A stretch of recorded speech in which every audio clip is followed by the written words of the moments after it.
আসসালামু আলাইকুম ওয়াৰাহমাতুল্লাহি ওয়াবাৰাকাতুহু। আপোনালোকৰ ওপৰত আল্লাহৰ ৰহমত, বৰকত আৰু শান্তি বৰ্ষিত হওক। আউযু বিল্লাহি মিনাশ শাইতানিৰ ৰাজিম। বিস্মিল্লাহিৰ ৰহমানিৰ ৰহিম। খেদা খোৱা শয়তানৰ প্ৰচলনিৰ পৰা আল্লাহ তুমি আমাক ৰক্ষা কৰা। পৰম কৰুণাময় পৰম দয়ালু আল্লাহ তাআলাৰ নামত আৰম্ভ কৰোঁ। আজি সূৰা আল কামাৰ অৰ্থ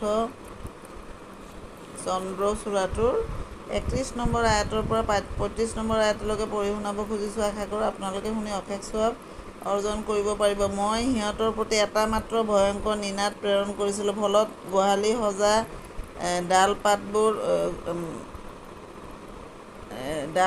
পচি যিদৰে যাহ যায়, সিহঁতৰ অৱস্থাও তেনে হ'ল। জ্ঞান লাভ কৰিবৰ বাবে মই কোৰাণখন সহজ কৰি দিছোঁ। ইয়াৰ পৰা জ্ঞান আহৰণ কৰোঁতা কোনোবা আছেনে? লুট জাতিৰ মানুহবিলাকেও সতৰ্ককাৰীসকলক অস্বীকাৰ কৰিছিল। মই সিহঁতৰ প্ৰতি শিল বৰষুণেৰে সৈতে প্ৰবল ধুমুহা পঠালোঁ। কেৱল মাত্ৰ লুট পৰিয়ালহে তাৰ পৰা পৰিত্ৰাণ পালে। মই তেওঁলোকক বচাই নিশাৰ শেষ প্ৰহৰত উলিয়াই আনিছিলোঁ। 35 নম্বৰ। এয়া মোৰ বিশেষ অনুগ্ৰহস্বৰূপ। কৃতজ্ঞ লোকসকলক মই এনেদৰেই পুৰস্কৃত কৰোঁ। সমাপ্ত।